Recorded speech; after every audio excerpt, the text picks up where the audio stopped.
What's good, world? It's your man Precise here.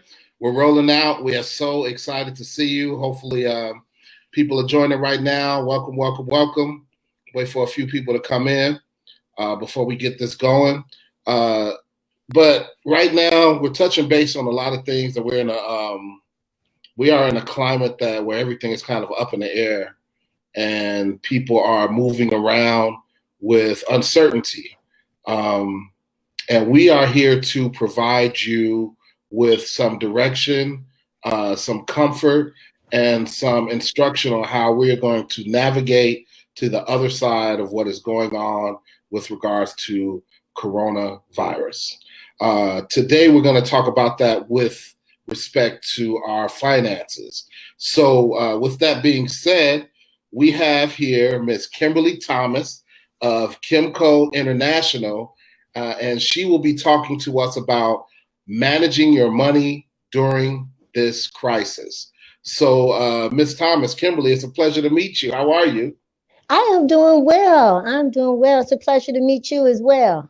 Yes, ma'am. I'm very excited about this. I'm very excited about taking this moment out to share some very valuable information with our viewers.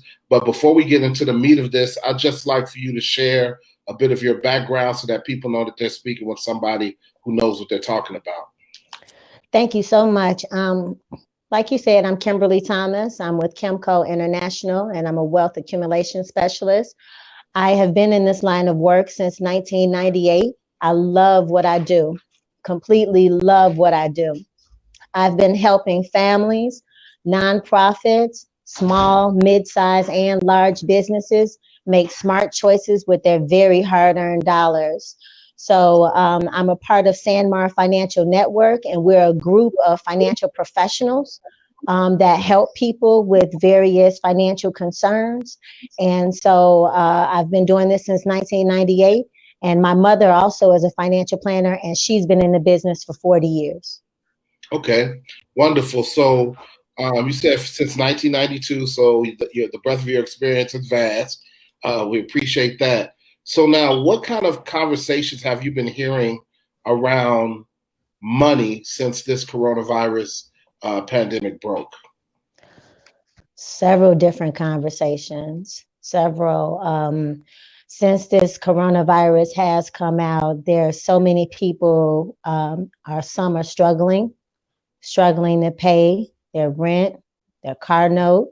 Mm-hmm. There are some small businesses that are struggling because they can't open. It's been a lot of conversation about money, as well as our health.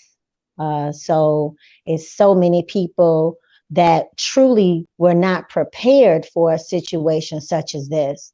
And they really didn't have the emergency reserve set aside for being off of work up until, what is it, April 30th? Well, April 30th is the time that we were given, but we really don't know, But April 30th is the time where I guess all these shelter in places are going to be lifted. So that's a long time not to be able to go to your office or to your restaurant or either go to the nail salon or a hair salon. Because I have several different clients that are in all different types of work. I have clients that do nails, do hair, people who own restaurants, and they had to close. So, and that's truly unfortunate. when you mentioned that, I kind of had an idea about how I wanted to roll with this, but you talk about, you said something that kind of rang a bell, and that was being prepared. What does being prepared for something like this looks like anyway? What does it mean to be prepared financially?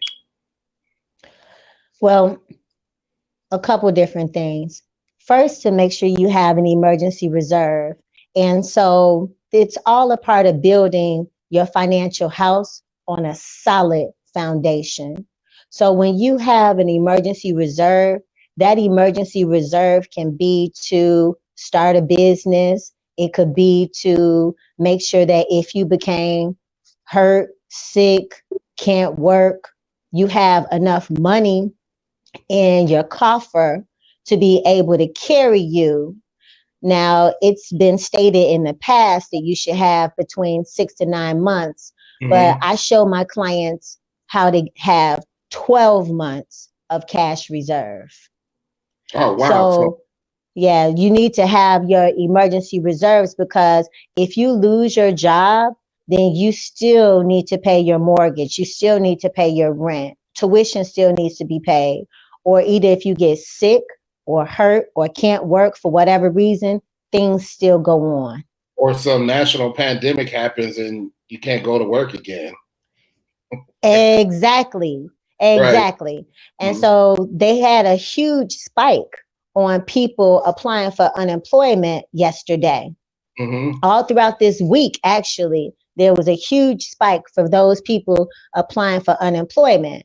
But some of those people that apply for unemployment, that doesn't necessarily mean that they don't have their proper reserves put in place, but it definitely means that they may or may not have enough in order to sustain the lifestyle that they had before not even being able to work. Okay. So, wow. So another word you just dropped there, and that's lifestyle. So when we talk about lifestyle, we have, there's a sense of shopping and what you buy and spending habits. What do you say to the public about adjusting their shopping habits at this point right now?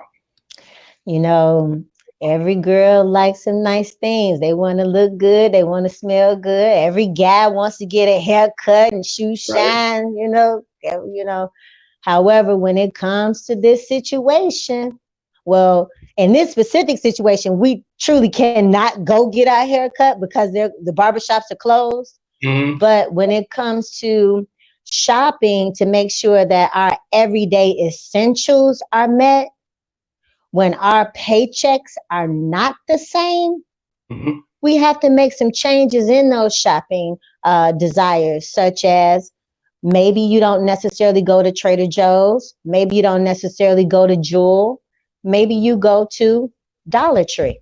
Or Kroger for people who are in Texas. So, this is national. So, or Piggly Or Wiggly. Kroger, or Yeah. Piggly Wiggly, or Save a Lot, you Wherever you go, know, Rite Food Aid. for Less, Yeah, wherever you go. someplace, Right, right. where you can still meet your needs. But you know what? A lot of people don't understand there's certain tricks to shopping. Because when you go to the grocery store, everybody knows not to go hungry. Everybody Mm-hmm. knows not to go to the grocery store when they're hungry. Mm-hmm. But some tricks that I personally do are I don't get a buggy. I carry all my groceries in my hand, in my Okay, arms. so you walk around with everything that you're gonna get in your arms.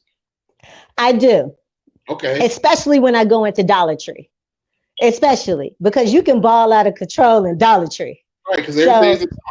everything's a dollar. So I hold everything in my arm. That way I'm not balling out of control. Now, if it can't fit in my arms, it's not getting purchased. Mm-hmm.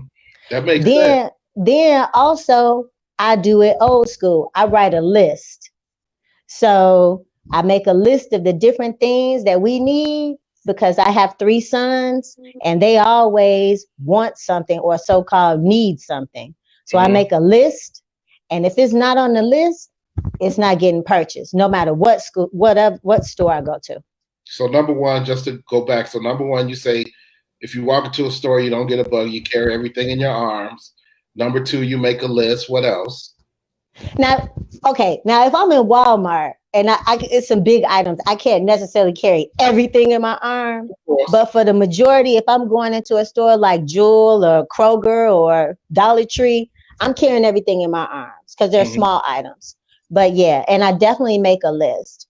And then also, I look to see who has different sales and who has different coupons. And there's so many different apps that you can look at that can help you with looking at coupons and who has sales, as well as before I even shop precise, I look at what's in my home already Right. to see what is it that I truly, truly need and what can possibly wait.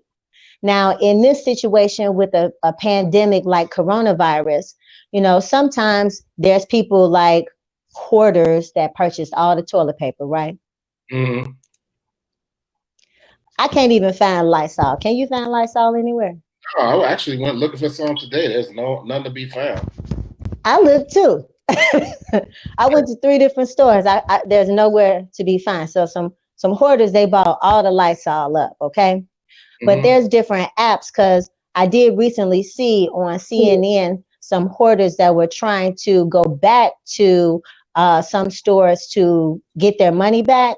And stores like Sam's Club and some other stores, they're not accepting the items back.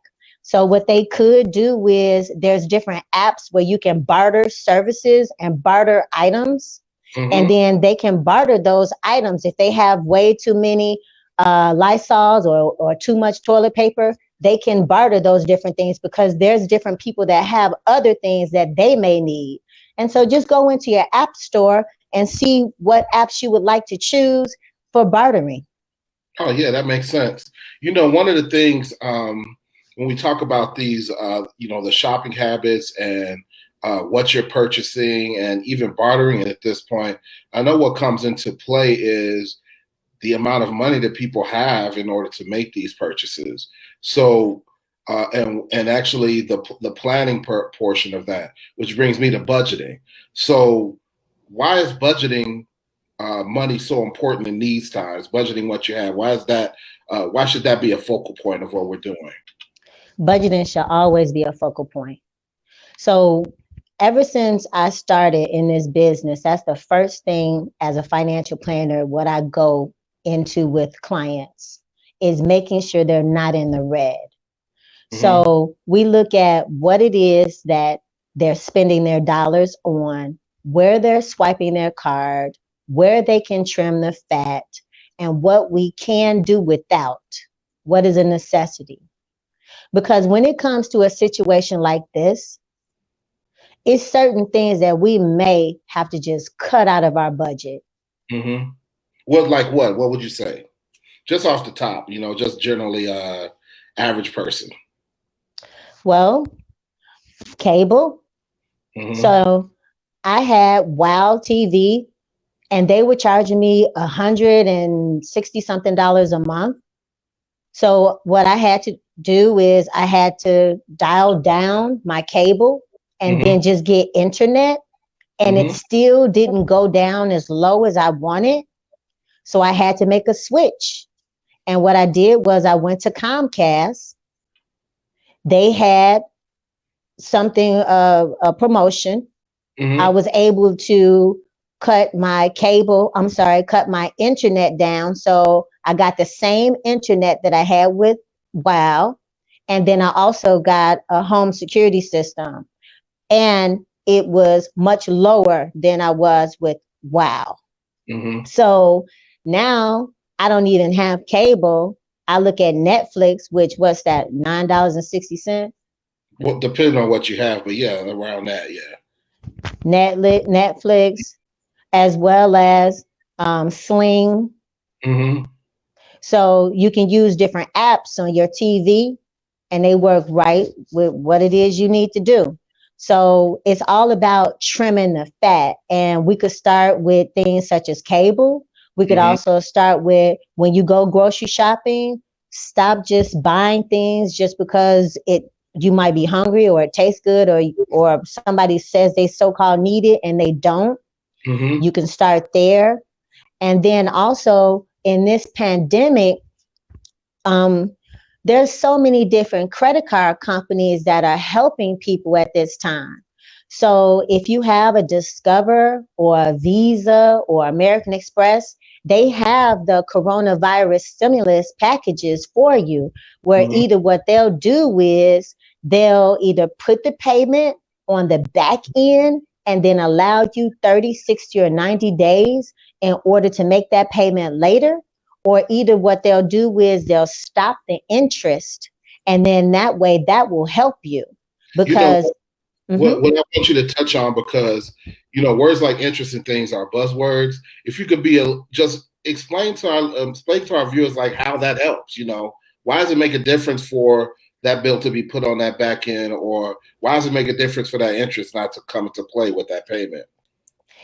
you know what, Mr. Interest can be your friend and Mr. Interest can also be your enemy.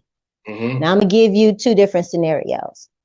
In the scenarios of a credit card, Mr. Interest can be your enemy, because if you don't pay that credit card off, or either you pay minimum payments, the compounded interest will make you pay longer and longer and longer to get that bill paid off.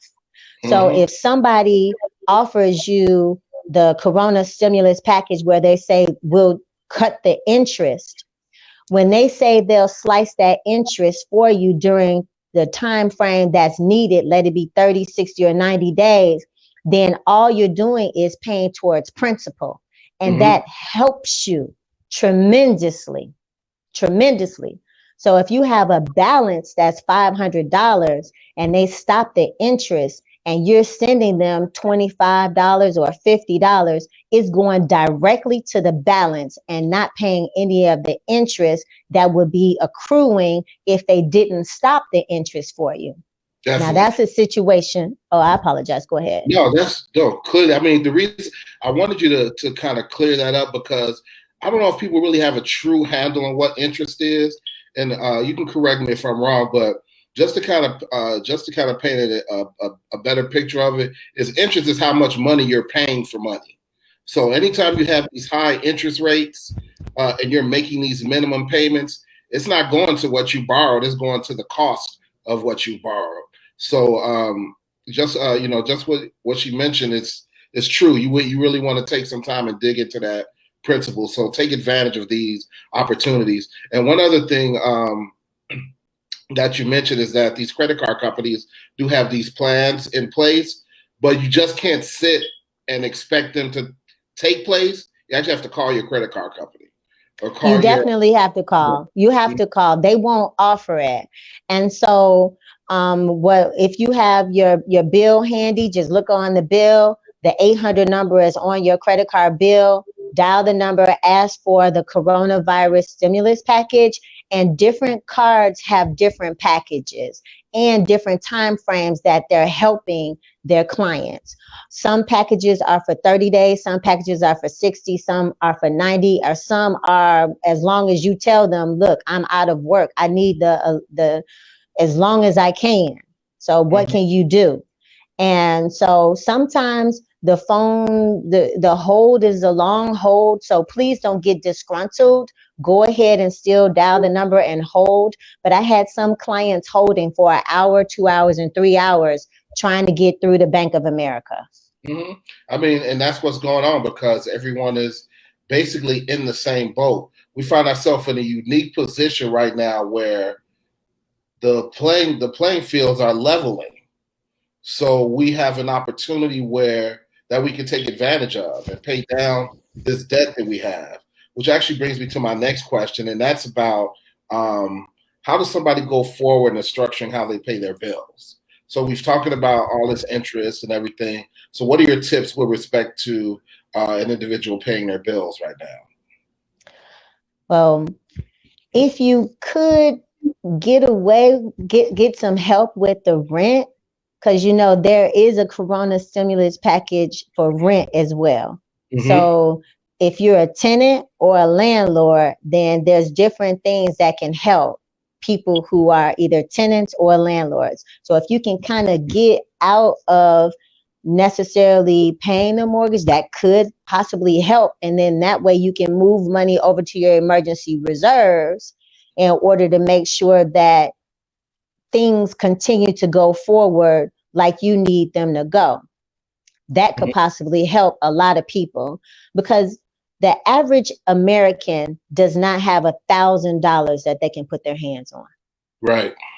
They say that number is even lower. It's like $400. The average American doesn't have $400 in the savings. Yeah, that says a lot. Yeah. That says a whole lot. So if they don't even have $400 in their savings and their rent is $1,500, then that's a problem.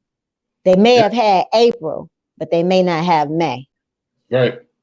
So in terms of, is there a way that someone should prioritize their bills at this point? Yes. So some people, what they're doing is they're looking at what I advise people to look at is, what's most important. So if they have the money to pay their rent, definitely pay your rent. If not, be upfront and talk with your landlord, because your landlord is a human being as well, and they're going through the same thing we're going through. So maybe there can be some give and take, and just be upfront and honest when you're talking to your landlord to let them know what the real situation is. um but definitely prioritize your shelter, because we are at the stay at home order, so you need to be able to stay at home. Right. Shelter is at the top of the list. That's right. You Don't be need to out be able to there. stay at Outside is home. closed. Right. Outside is closed. Make sure you're able to stay inside. You need to be able to stay inside, okay? Yep. Yep. And then the second thing is, the next priority definitely will be food, making sure you have all your necessities, because we're going to be here for a while. We're going to be in the house for a while. We might be here until April 30th. So Mm-hmm. definitely pay attention to where you're swiping your card for that. And then when it comes to the next things that might be a part of your monthly expenditures, will be your credit cards. So we touched on calling the different creditors to see if they have different packages. Then the next thing that I've seen a lot of people having are student loans. And Mm-hmm. Sally Mae is giving some help. So, definitely try and get on that income sensitive plan that they have available. And right now, some people do not have income because of this pandemic. So talk with them and let them know what your situation is, and they'll work with you on that. And once again, the whole time might be a little long, but be patient. Then we found that some people are in the public schools, so the kids are, they don't necessarily have all the activities, so you're saving money on the different activities. You don't have to pay for football, basketball, soccer, dance, ballet, swim team. So you're saving money there. The activities are gone, as well as the transportation. We don't have to worry about that because we are at the house. So you Right. don't have to worry about gas. But then when it comes to that car note, for those people that do have a car note, then I've also talked with some people there at Capital One, and I'm sure there's other financiers like GE that are doing the same thing, that have different Corona stimulus packages that they're offering. So you can definitely get involved with that, so you don't have to pay your car note. So when it comes to prioritizing your bills, just go down your list to see what's most important to you and what you necessarily truly have to pay, and Mm-hmm. then also where you could possibly get some help. Awesome. So we talk about how the playing field is leveled when it comes to our bills and paying those bills and everything. But also, what I'm hearing a lot of talk about is the opportunity in the markets. When we talk about the stock markets and purchasing, and what are your feelings around that? And what are some of your suggestions when it comes to that? Well, I think it's a fantastic time to buy. I got goosebumps right now. I think it's a fantastic time to buy. So Talk I about am not a, sorry, what did you say? talk about why it's such a great time to buy right now. Okay, so just imagine this. Okay, I see your shirt. You have on a polo shirt. I do, yeah. It's a So, hoodie. It's not a shirt. It's just a hoodie. oh, okay, okay, okay. Look at you. So, just imagine going into Ralph Lauren and everything is on sale. How would you feel? Considering I shop there a lot, I don't feel excited about that. I go crazy. Go crazy. You would just go crazy. I think I saw a little smile that came across your face just with just thinking about that, Yep. on how you would just go crazy. Yeah. That's what's going on right now in the stock market. Everything is on sale. Everything is on sale. You could buy Amazon at a discount. You could buy Walmart at a discount. You could buy Southwest at a discount. Grubhub, Dollar Tree, Netflix. You could buy Uber. Everything is at a discount. It's amazing. It's amazing. And you only need to buy one share to be a shareholder. Mm-hmm. So if you only have $50, you could literally still become a shareholder. You don't need a whole lot of money to become a shareholder. Right. Do your due diligence. Decide on what it is you want to buy. Before you go forward, so due diligence, what does that look like? That due diligence, what that looks like is, it could be as simple as you talking to, okay, some people might have a Corona Bay. I've heard that terminology thrown around, your Corona Bay. So you could talk to your Corona Bay and say, all right, Corona Bay, we stuck in the house. Okay, we going to Walmart all the time. So that's one thing. So we could buy Walmart. Mm-hmm. We watching Netflix at night or during the day. So we could buy Netflix. Mm-hmm. We can't go outside. So we have Grubhub coming to deliver. So we could buy them. We got lights on. We could buy electricity. Mm-hmm. We're using our gas to heat our house. We could buy that. So it could be as simple as you and your Corona Bay talking and looking at what it is you're actually using. Because the market is not a scary place to be right now. Not at all. Because some people are in the market and they're making money. Now, everybody not making money. Mm-hmm. There are some places that are not making money, such as our airlines. Even though they're low right now, it's a situation for them. Now, I'm not a stockbroker. I can only tell you what I personally am doing, but I personally purchase shares in American Airlines because they're not going to go anywhere. They're a staple. They're not going to go anywhere. So I purposely purchase Spirit because I feel like Spirit has staying power. So I purchased Spirit stock at a low. I like I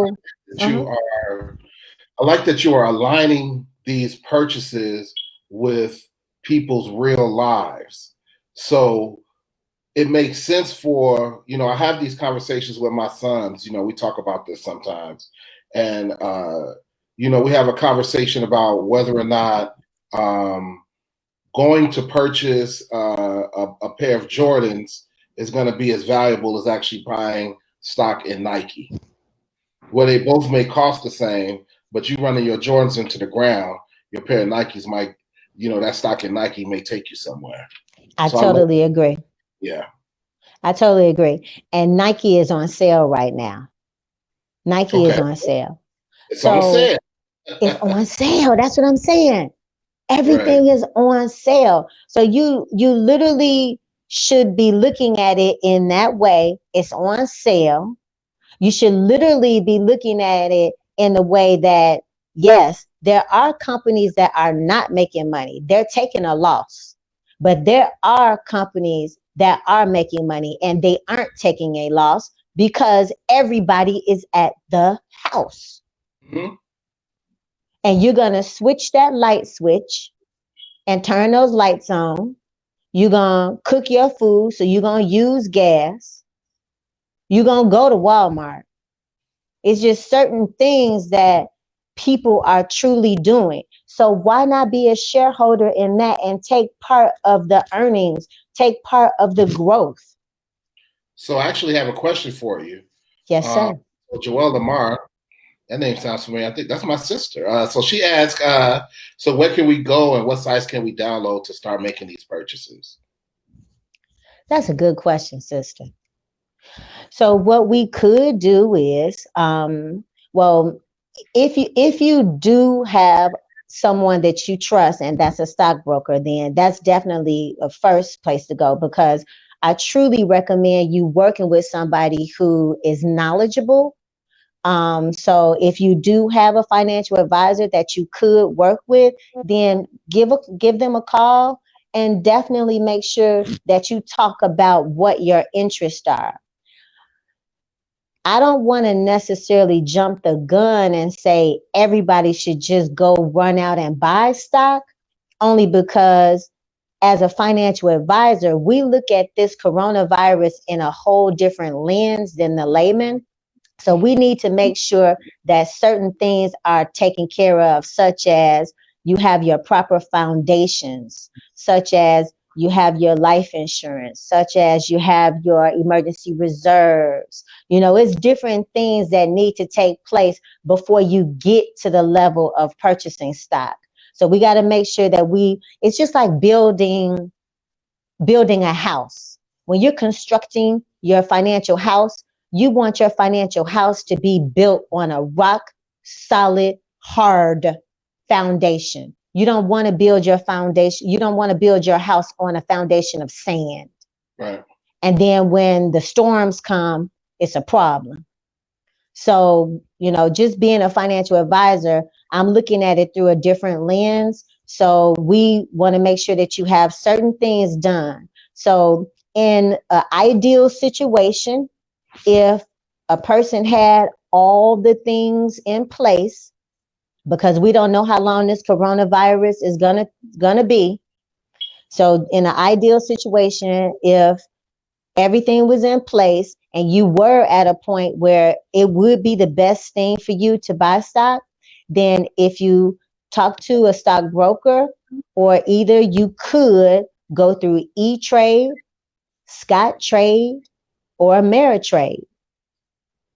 And so those platforms have wonderful webinars that can teach you about risk tolerance, about good buys and good purchases of stock. Also, they give you different insight, such as when IPOs, which are the initial public offerings, take place, when a stock is available to buy. And that's good when you're getting in on the ground floor. So you want to make sure that you're a little versed and have a little bit of knowledge before you get into the pool, because the water is warm. You should come on in. It's a good time to come on in, but just make sure you got everything together beforehand. Now, there's one more question. Are you familiar with Acorn, Stash, Capital? Those like they're like boutique investing companies. Are you familiar with those? What do you think about those? I personally use Acorns. Mm-hmm. I personally use Acorns. I enjoy it because every time you swipe your card, you can opt for a roundup where either it's the certain cents that will round up to the dollar. So, an example, if you spent 50 cents, you can round it up another 50 cents to a dollar. And then that way, that other 50 cents will go into your Acorns account. Oh, wait a minute. So you're telling me that you don't need $5,000 to start investing in the market. Is that what you're saying? Exactly. Wow. So now they made it real simple, didn't they? They made it real simple. You know what's going on right now? Everybody's going to be looking in their mailbox for the next few weeks for that stimulus check. Yes. Right? But everybody's not getting a stimulus check. That precisely. Stimulus check, and we don't have time to go into who's getting one and who's not. But if you're fortunate, if there are people who are fortunate enough to be getting that stimulus check, it's going to represent, for lack of a better word, a windfall. I'm not going to say it's really a windfall. When you think windfalls, you're thinking hundreds of thousands of dollars, but $1,200 to some families are make it or break it. So in that instance, with that stimulus check, what kind of movements should somebody make with that windfall? Okay, you asked me about 3 different questions. Mm-hmm. Okay, so the stimulus check, just to touch on that. Most people will get the stimulus check. Mm-hmm. If you don't owe if you do owe child support, you won't get it. You won't get it. If you make $99,000 or more, you may not get it as well. Mm-hmm.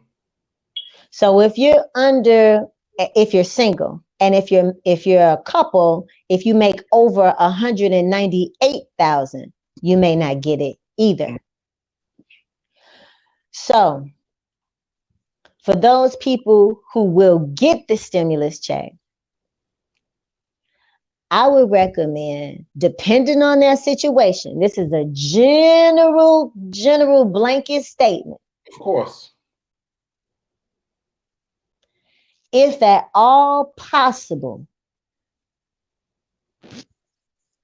put some money away into your emergency reserves, and your emergency reserves will be a money market account. There's some great online money markets such as CIT Bank, which is giving away 1.75%.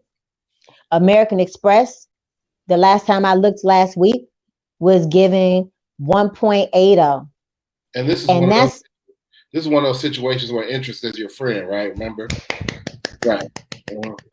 That's one of the situations when interest is your friend.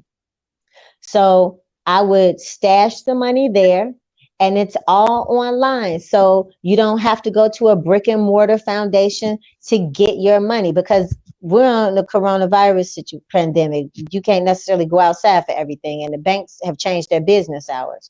Right. So, it's all online. So you just wire the money to them when you're ready to give the money to that account, as well as they'll wire it back to you when it's time for you to utilize it. So I would make sure that I establish a cushion. I would definitely establish a cushion. And I always recommend money markets as the place to establish a cushion, not a checking, because we're swiping our card, and not a savings, because most savings accounts only give 0.007, and that's nothing in interest. Right. So Kimberly, I wanted to thank you for that. This next question is I think it's very important, and I really do think we should, this is a subject that we should revisit again. Thank you so much for coming on. So Maya Moore, one of our viewers, has a question. So she says, so now more than ever, I'm thinking more about estate planning. What steps do you recommend in taking to ensure we're prepared in the event of death or another major life event? What specific steps should single parents be doing to ensure minor beneficiaries are taken care of, in addition to opening trust accounts, etc.? Maya, that's a great question, and I thank you for asking that question. So, because of this pandemic, there's quite a bit of death. Quite a bit. I've had some very hard calls, some very challenging conversations. And with being a single parent, you definitely have to plan. I am also a single parent of a 21-year-old, a 19-year-old, and a 15-year-old. And when this started, I started looking at my life insurances as well, making sure that I had my primary and my contingent beneficiaries together. So your primary beneficiary is the person that receives funds as soon as you pass away. Your contingent beneficiary is the person that receives the proceeds of your policy only if the insured dies and the primary beneficiary dies. Then the contingent beneficiary receives the funds. But in a situation where you're a single parent and you have children that have to be cared for, then you would definitely want to make sure that you have a loved one that you can trust that will take care of business and let them be the primary beneficiary. Because if something happens to you and the funds go to a child and the child is not of age, at age of majority, which is 18 in the state of Illinois, then the funds would be tied up and that would be a problem. So you want to make sure that you have someone that you trust and they're over 18 and they can take care of business for you if something were to happen to you.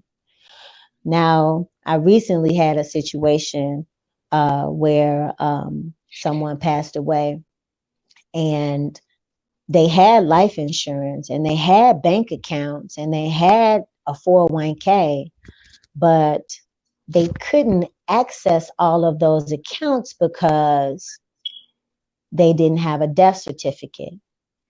You need a death certificate to take care of business, and you need a death certificate to access any funds. Now, there are programs that we work with that allow the beneficiaries to receive funds between 24 and 48 hours if you pass away without a death certificate. And that would definitely help in that situation, because if you're trying to plan a homegoing service, or if you're trying to make sure that your financial things are taken care of, you need money. And if you can get to money 24 to 48 hours without a death certificate, that alleviates some stress and strain on the family. And you know what? I want to add to that. Just as somebody who's been working in the financial industry myself for over 15 years, almost 20 years, just as simple as having someone you trust, and those are the key words, it's as simple as having someone you trust on an account with you. It's that simple. Every situation doesn't call for that, because you don't want people to have access to funds, but it has to be, you want to be able to align yourself properly so that in the event something does happen to you, that someone can access your funds and help to take care of you. I know this is a real serious conversation, but we're in a real serious time right now. So these pointers that Kimberly's sharing with you guys, please take them to heart. This is someone you can lean on. She has information everywhere. You can reach out to her. Please share your information with everyone, just so that they know. I'll just stop talking just so you can share that info.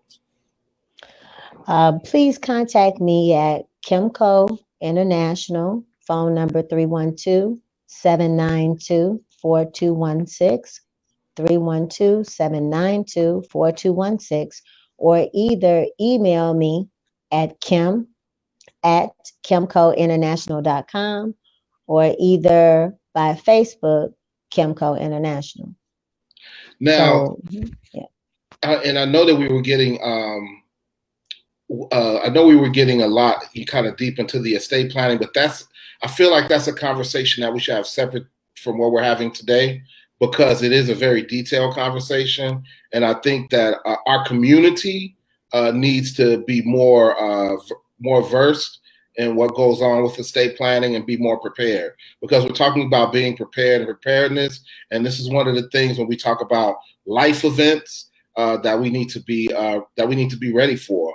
We're in the midst of one of the biggest life events of our lives. So let's pay attention to this valuable information that's coming through.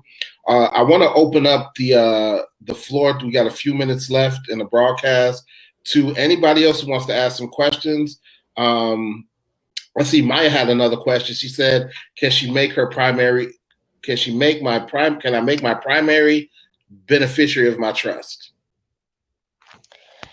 Depending on what type of trust you have. And there are about 50 different trusts, but just to touch on one is an ILIT, an irrevocable life insurance trust. So if you have an ILIT, that would be the best, the ideal scenario for a trust, but it depends on what type of trust you have. There are about 50 different trusts.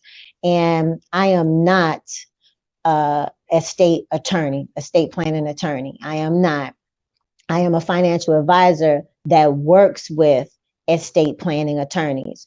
Mm-hmm. So if you would like to contact me, and I can put you in contact with someone who could definitely help you with what it is that you would like to help with. So, because that's very important, being a single parent and making sure that you have your ducks in order, because if you're not here, you still need for your children to be able to carry on. Yes, that's huge. Kimberly, again, thank you so much for this. Before we go, does anybody else have any more questions? Just kind of give them a moment, but everything that you're sharing with us today, I'm sure everyone appreciates it. This truly was amazing. What would you say, I mean, just to kind of wrap this up, what kind of words do you want to leave with the people when it comes to their finances and going into to take us over to the other side of this virus? That stimulus check. That's gonna be a windfall of money coming people's way. And then also 82% of Americans have their direct deposit on file with the IRS, because when they get their tax money back, when they get their refund back, they ask for a direct deposit. And so that's how the IRS already has your direct deposit information. So the stimulus check is going to go direct deposited. And then about 82% of Americans have that on file. So that's going to be quite a bit of money that's going to be coming your way in the next 2, 3, 4 weeks. So what I would say is, first, spend your money on paper first. A wise, wealthy man told me this. My business mentor told me this. Before I make big purchases, before I do different things with my finances, I spend the money on paper first. So I write down everything, first. And I plan it out first before the check comes. So if the check is coming, the stimulus check is what we're talking about. So if the stimulus check is coming in 2 to 3 weeks, and you might get at maximum $1,200, spend it on paper first before you start utilizing those dollars. See where it actually is needed first. And then from there, also look at your emergency reserves to be able to carry you through, because we do not know how long this will be. We do not know.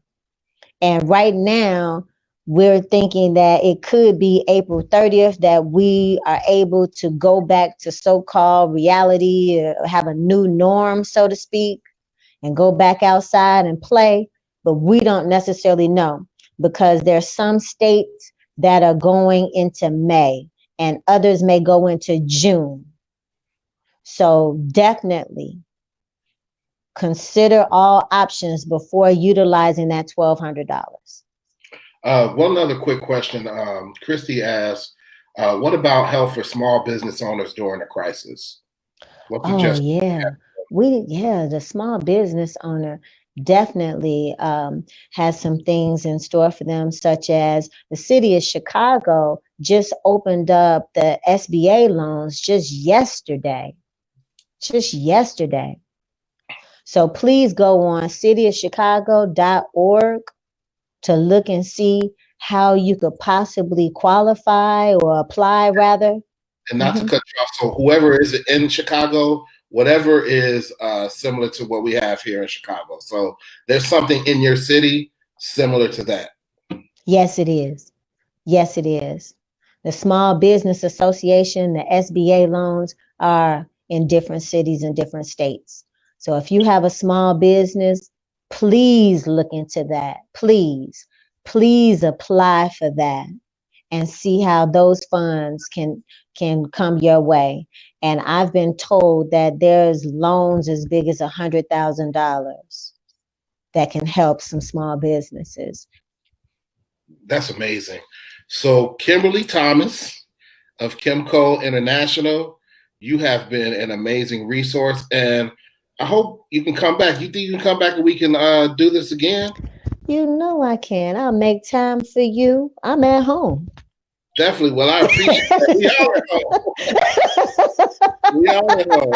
So we're definitely gonna do this again. We got a few questions. One other question before we go is Kimberly asked about your hours of availability. We just said you at home. So what are your business hours? Thank you for asking though. I usually have my first conference call with my client at 9. So I start at as early as 9. And then also I go until 6. So and then also I'm working on the weekends, but I never work on Sundays. Okay. I don't work on Sundays either. No, I give my Lord and Savior my time. There it is. There it is. Well, Kimberly Thomas, thank you so much for your time. Rolling Out appreciates you. Rolling Out viewers appreciate you. And we look forward to having this conversation again. Everybody stay healthy. Stay in the house. We love you. Peace. And wash your hands. And wash your hands. And save your money.